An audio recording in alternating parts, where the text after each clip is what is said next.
আসসালামু আলাইকুম। আশা করি ভালো আছেন। এসপিএসএস এর নতুন একটি ভিডিওতে আপনাকে স্বাগতম।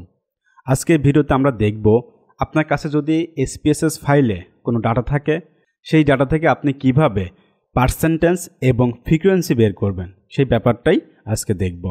চলুন তাহলে শুরু করা যাক। আমি আমার কম্পিউটারে স্ক্রিনটি শেয়ার করছি। এসপিএসএস এর একটি ব্ল্যাঙ্ক ফাইল আমি ওপেন করছি। এখন এখানে আমার যে মেন ডাটা আছে সেটা আমি নিয়ে আসব। তো এই জন্য আমি ফাইলে যাব, ওপেন ডাটা। আমি ফাইল অফ টাইপ এখান থেকে আমি এক্সেল দিয়ে দিচ্ছি। তাহলে এই যে হাউস হোল্ড ডাটা, এটা হচ্ছে আমার মেন ডাটা। তো আমি এটা সিলেক্ট করলাম, ওপেন। ডাটা ওপেন হবে। এখন আমি জাস্ট এখান থেকে ওকে দিয়ে দিচ্ছি।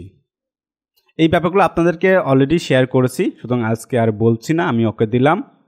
ওকে, এখানে কিছু ডাটা আছে, যেমন name of the household member, age, gender, marital status, education qualification এবং রিলিজিয়ন।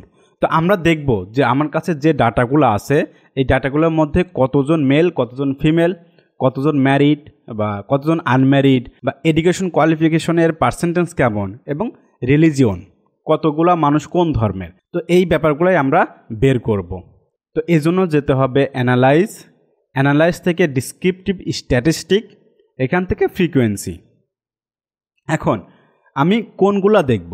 আমি দেখব জেন্ডারটা, আমি দেখব ম্যারিটাল স্ট্যাটাস, আমি দেখব এডুকেশন কোয়ালিফিকেশন এবং এখান থেকে রিলিজিয়নটা দেখব। তো এই চারটা আইটেমের আমি পার্সেন্টেজ বা ফ্রিকোয়েন্সিটা দেখব। তো এখন আমাকে যেতে হবে স্ট্যাটিস্টিক্স। এখান থেকে আমি সাম যে অপশনটা আছে সেটা টিক দিব, নিচে কন্টিনিউ। আমি কন্টিনিউ ক্লিক করছি, এবার ওকে। তো এটা আমার আউটপুট চলে আসছে। এখন যদি আমি দেখি যে সাপোজ এই যে জেন্ডার আমার কাছে এখানে 70টা ডাটা আছে, প্রত্যেকটা 70টাই দেখতে পারবেন। 70টা ডাটার মধ্যে 69 হচ্ছে ফিমেল, 1 হচ্ছে মেল। যদি পার্সেন্টেজ দেখি যে 98.6% হচ্ছে ফিমেল এবং 1.4% হচ্ছে মেল হাউস হোল্ড। আবার যদি দেখি যে ম্যারিটাল স্ট্যাটাস যদি চেক করি, যে 4 জন ডিভোর্স, ম্যারিড ছিল 58 জন, সেপারেটেড 5 জন এবং উইডো এটা হচ্ছে 3 জন। যে পার্সেন্টেজ দেখি যে ডিভোর্সের পার্সেন্টেজ হচ্ছে 5.7, ম্যারিডের পার্সেন্টেজ হচ্ছে 82.9 এবং সেপারেটেড এর পার্সেন্টেজ হচ্ছে 7.1। তো এইভাবে কিন্তু পার্সেন্টেজ দেখা যাবে। আবার এডুকেশন কোয়ালিফিকেশন যদি দেখি যে ক্যান সাইন অনলি, অর্থাৎ শুধুমাত্র সিগনেচার করতে পারে, এরকম আছে 2 জন, যাদের পার্সেন্টেজ হচ্ছে 2.9।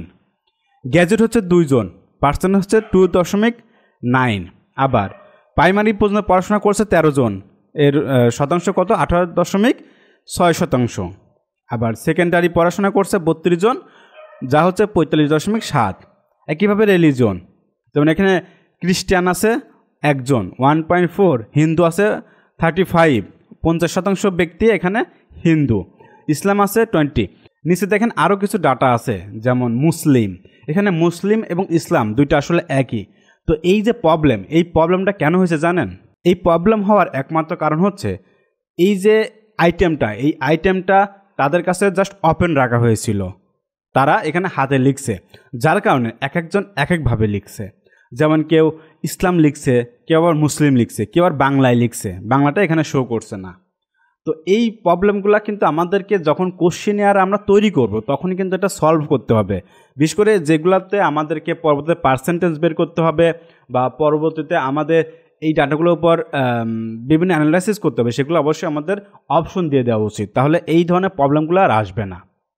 তাহলে আমরা বুঝতে পারছি যে এখানে কত পার্সেন্ট ইসলাম বা কত পার্সেন্ট হিন্দু আছে, এবং এই ডাটাগুলো কিন্তু আমাকে ঠিক করে নিয়ে আসতে হবে, তারপর এটা আমি অ্যানালাইজ করতে পারবো। এখন এটা কিন্তু একটা ভুল ডাটা হিসেবে এটা চলে আসতেছে। আমি জানি না যে এটা আসলে হিন্দু না মুসলিম না কি হচ্ছে খ্রিস্টান, সুতরাং এটা আমাকে আগে চেক করতে হবে, তারপরে আমি এটা অ্যানালাইজ করতে পারবো। যেন আমি দেখি যে হিন্দু বাংলায় লেখা আছে, ইসলামও বাংলায় লেখা আছে।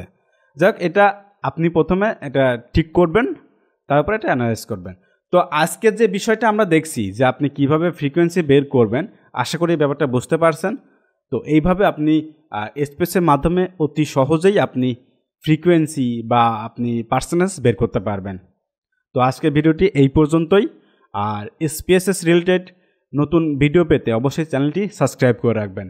তো ভালো থাকবেন, ধন্যবাদ।